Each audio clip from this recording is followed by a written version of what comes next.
بسم اللہ الرحمن الرحیم۔ السلام علیکم ورحمۃ اللہ وبرکاتہ۔ محترم ناظرین، حضرت صالح علیہ السلام قوم سمود کی پیدائش اور دعوت۔ زمین پر حضرت نوح علیہ السلام کے بعد کی نسلیں بڑھ رہی تھیں۔ اللہ پاک کی زمین میں نئی نسلیں آباد ہو رہی تھیں۔ انسانیت نے مختلف خطوں میں اپنا رخ اختیار کیا اور ہر خطہ اپنی خصوصیات اور معاشرت کے ساتھ نمو پا رہا تھا۔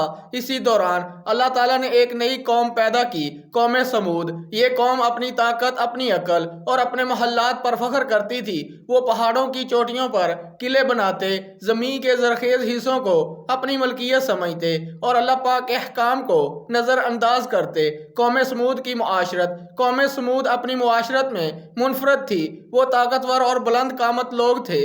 ہر شخص اپنے علاقے کا حکمران محسوس کرتا تھا۔ اس کے محلات اور عمارات زمین و آسمان کے بیچ شان کا اظہار کرتے تھے۔ تعلیم اور علم کم، غرور اور سرکشی زیادہ تھی۔ ظلم اور جبر ان کی روزمرہ زندگی کا حصہ تھا۔ قوی لوگ کمزوروں پر حکومت کرتے، زمین کی نعمتوں کو اپنے ہوس کے لیے استعمال کرتے اور اللہ کی نشانیوں سے غافل رہتے۔ حضرت صالح علیہ السلام کی آمد۔ اللہ تعالیٰ نے اپنی رحمت کے طور پر قوم سمود کے درمیان حضرت صالح علیہ السلام کو بھیجا۔ وہ نبی، صابر اور اللہ پاک کے سب سے مخلص بندوں میں سے تھے۔ حضرت صالح علیہ السلام نے اپنے رب کی ہدایت کے مطابق قوم کی اصلاح کی ذمہ داری قبول کی۔ انہوں نے نرمی اور حکمت کے ساتھ قوم کو اللہ پاک کی عبادت کی طرف بلایا۔ ان کا انداز نرم تھا مگر اثردار اور پر اثر۔ اے میری قوم، اللہ کی عبادت کرو، اس کے سوا کوئی معبود نہیں۔ زمین تمہارے لیے پیدا کی گئی ہے، اس کا شکر کرو اور ظلم و فساد سے باز رہو۔ دعوت کا پیغام۔ حضرت صالح علیہ السلام نے سمجھایا، اللہ پاک ایک ہے، اس کے سوا کوئی معبود نہیں۔ زمین کی نعمتیں اللہ پاک کی دی ہوئی ہیں، ان کا استحصال نہ کرو۔ ظلم و فساد اور جبر سے بچو۔ اللہ پاک کی ہدایت پر عمل کرنے والوں کی زندگی میں برکت ہے۔ قرآن میں اللہ تعالیٰ فرماتا ہے، وَإِلَىٰ ثَمُودَ أَخَاهُمْ صَالِحًا، اور ہم نے سمود کی طرف ان کا بھائی صالح بھیجا۔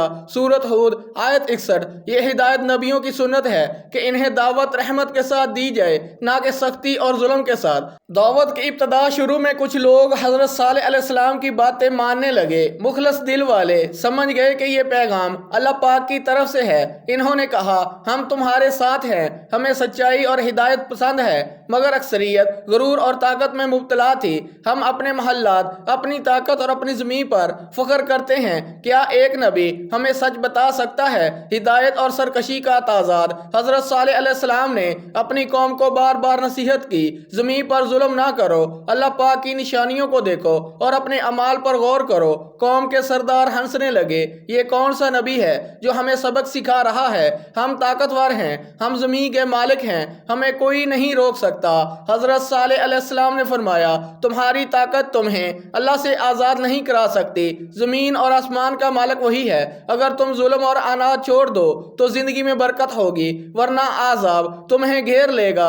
قرآن میں اللہ تعالیٰ فرماتا ہے، قال ربی آنا دعوت قومی الی الہدی فابوا۔ حضرت ہود نے کہا، اے میرے رب، میں نے اپنی قوم کو ہدایت کی طرف بلایا لیکن انہوں نے انکار کیا۔ سورۃ النمل آیت 56۔ ابتدائی اثرات۔ نبی کی نصیحت میں صبر اور حکمت تھی۔ وہ زور سے نہیں بولتے تھے، نہ جہریت کرتے تھے۔ ان کے الفاظ میں محبت اور صداقت تھی، لیکن قوم کی سرکشی بڑھتی گئی۔ حضرت صالح علیہ السلام نے کہا، جو لوگ ایمان لائے وہ میرے ساتھ رہیں اور جو عناد میں ڈوبے ہیں ان کا انجام اللہ پاک کے ہاتھ میں ہے۔ مخلص لوگ حضرت صالح علیہ السلام کے پاس جمع ہو گئے اور ایک نئی روشنی، ایک نئی امید نے ان کے دلوں میں جگہ بنائی۔ حضرت صالح علیہ السلام، قوم سمود اور اونٹنی کا معجزہ۔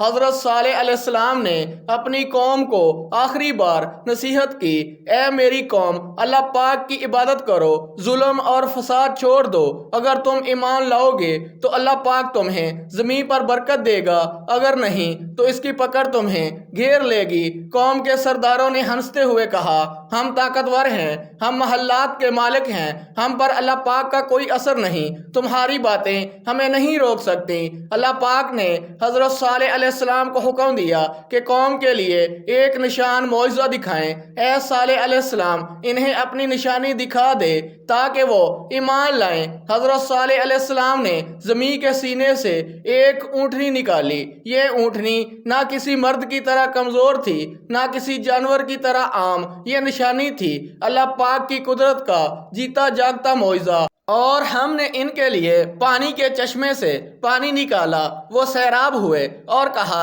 اے صالح علیہ السلام تم حقیقت میں سچ بتانے والے ہو اور خوشخبری لائے ہو۔ سورۃ الشعراء آیت 141۔ اونٹنی دن میں ایک دن دودھ دیتی، دن میں ایک دن پانی پیاتی اور زمین کی نعمتوں سے سب کو آگاہ کرتی۔ قوم کی مخالفت شروع میں کچھ لوگ حیران ہوئے، انہوں نے سوچا یہ واقعی اللہ پاک کا معجزہ ہے، مگر قوم کے سردار غرور میں ڈوبے ہوئے ہنستے ہوئے بولے یہ جانور بھی کیا چیز ہے، ہمیں اس سے کیا فائدہ، ہم اپنی طاقت پر فخر کرتے ہیں اور ہم کسی نبی کی بات ماننے والے نہیں۔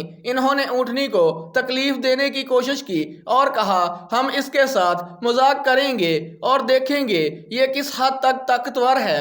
حضرت صالح علیہ السلام نے فرمایا یہ اونٹنی تمہارے لیے نشانی ہے، اس کو نقصان پہنچانا یا قتل کرنا سب سے بڑا گناہ ہے، تمہارے اعمال کے نتائج کے لیے یہ ایک واضح علامت ہے، اگر تم نے ایمان لانا ہے تو اسے آزاد چھوڑ دو ورنہ عذاب تمہیں گھیر لے گا۔ قرآن کریم میں اللہ پاک فرماتا ہے فَكَذَّبُوا فَأَخَذَهُمُ الصَّيْحَةُ فَأَصْبَحُوا فِي دِيَارِهِمْ جَاثِمِينَ، پھر انہوں نے جھٹلایا تو ایک چیخ نے انہیں گھیر لیا اور وہ اپنے گھروں میں مردہ پڑ گئے۔ سورۃ الاعراف آیت 78۔ نصیحت کی تاکید۔ حضرت صالح علیہ السلام بار بار مخلص لوگوں کو نصیحت کرتے ایمان والو اللہ کی راہ پر قائم رہو، ظلم اور غرور سے دور رہو، یہ دنیا عارضی ہے اور عذاب ہمیشہ کے لیے ہے۔ اللہ پاک کی قدرت سب پر غالب ہے اور وہی فیصلہ کرنے والا ہے۔ ایمان والوں نے کہا ہم تمہارے ساتھ ہیں یا صالحہ، ہم اللہ کے حکم کے مطابق چلیں گے، ہم اس زمین کو عدل اور انصاف سے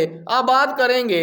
قوم کی سرکشی اور عذاب۔ قوم سمود نے نبی کی نصیحت کو نظر انداز کیا، اونٹنی کے قتل کی سازش کی گئی، انہوں نے غرور، طاقت اور حسد کے سبب اپنے ہاتھ بڑھائے اور اونٹنی کو قتل کر دیا۔ یہ عمل اللہ تعالیٰ کی پکڑ کی علامت تھا۔